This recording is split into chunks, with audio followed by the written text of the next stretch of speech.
Hey everyone, it's Jennifer. And it's Jonille, and today we're going to be talking about living your life for yourself and not for other people.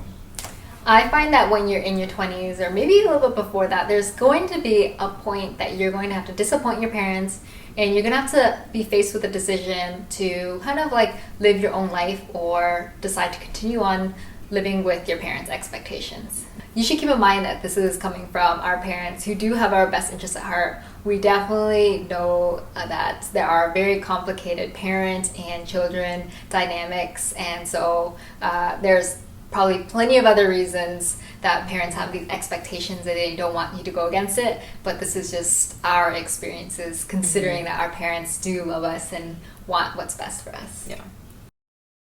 A big thing with parents' expectations is that when you don't really feel like you're living up to them or you're not really doing what they say, you feel guilty. The guilt kicks in is because my whole life it's like someone is taking care of you, looking out for the best of you. And I find that whenever my parents do have an opinion, it's almost like they've always raised me and they always knew what's best for me. Yeah. So almost like going against it feels some way like I am kind of not acknowledging that piece. Yeah, and I don't want to ever feel like I don't appreciate them or don't value what they're saying, because you do most of the time. It's just that you kind of want to do your own thing sometimes and like make your own mistakes and learn from them without having to worry about someone else's opinion.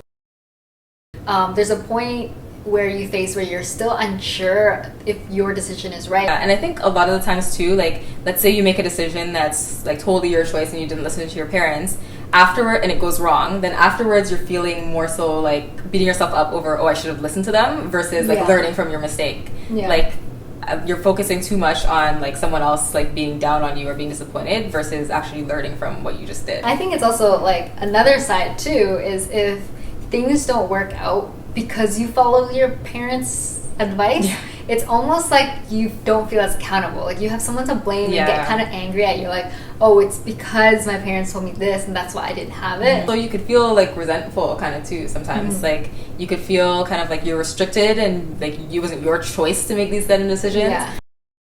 When you do have like some inkling of an idea of what you want to do and your parents are very like honest and upfront that like, no, you should not do this, I think already to like communicate what you kind of want, but you kind of want to dabble in, it's so like vulnerable, and when someone shuts it down you're almost like embarrassed or like you don't want to like go and explore. And I think it makes you like doubt yourself too sometimes. Like if someone just like shuts down an idea right away, then you're like, oh, like was it a bad idea? Almost in some way, I don't know how, but that if parents are able to give people a little bit of room, it's almost like you're giving them the ability to have kind of confidence in their decision-making skills.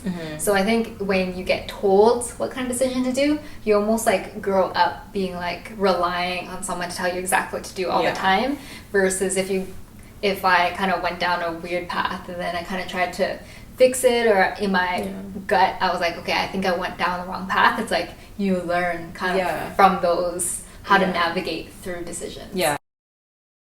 Like, do you think parents get disappointed? Like, what do you think their flip side of it is? I definitely think parents get disappointed, but I think like they really truly want what's best for you. Like I think they grew up a certain way and they don't want you to make the same mistakes that they did, and they've lived a lot longer than we have, so they know what happens in the world and they know like some of the consequences of certain things, so they're just trying to kind of prevent you from those things. They don't want to see you get hurt, or they don't want to see you struggle, and so they kind of want you to take like a path that's like the safer like for sure route to get you where you need to be. Exactly. And I think like as much as they know what's best for you, and as much as sometimes they think they know everything, like you are you, like there's no one else who is you, and like you're the only one who truly knows like what makes you happy, what makes you sad, like what you're passionate about, what would make you feel fulfilled. And I think sometimes like it really is important to listen to like your inner voice and like what you actually want to do in life, and not totally live for someone else.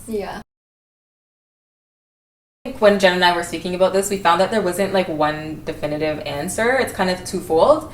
So I think if you're like really sure about what you want in life and you're really passionate about something and like you just really want it and you know that for sure, and you're really the only person that's going to know that, then you should kind of take a chance and, you know, make decisions for yourself and live life for yourself, because you don't want to have regrets later on, and you want to make sure that you're trying things out, and if it doesn't work out that you're learning from your mistakes, and I think that's perfectly fine. But I think the one thing with that is that if you think you want something, you should really like reflect on it and ask yourself like, why do I want it? Like, what is it that I want? Like, what is my goal here? You should go for it and try it out. Yeah. And I think the time when you kind of think, use your parents' opinions and expertise and stuff is when you're unsure. Like, there's a lot of times when we're not really sure what we want, or we kind of feel uneasy about a decision, or like we kind of would like some kind of like guidance. And I think in those situations it's good to take advantage of your parents and their wisdom, because they have lived a lot more years than us, and they are able to help and guide you in certain situations like that. If I pursue something else from what my parents wanted for me, look at the risks of that, and like, what would I do if those risks actually became a reality? Like, what would be my plan B? Because I think when you go and communicate it to your parents, I think they want to see if you're making a responsible decision, and that you thought through the risks. Because I think they're always thinking about the scary part. Yeah. And then when you tell them, okay, this is what I'm going to do if it doesn't work out, but I really need to see it for myself, I think they almost respect you for it, and they almost trust that you will know how to navigate through things. Don't be afraid to make decisions for yourself and to like kind of go against sometimes what your parents think or what they want for you. I think it's perfectly fine to like do things for yourself if you kind of think it through. I think that's the really important piece to it. And I think it's okay sometimes to make mistakes and to learn from them, because that's just part of life, and you're never really going to grow unless you make mistakes along the way and learn from it.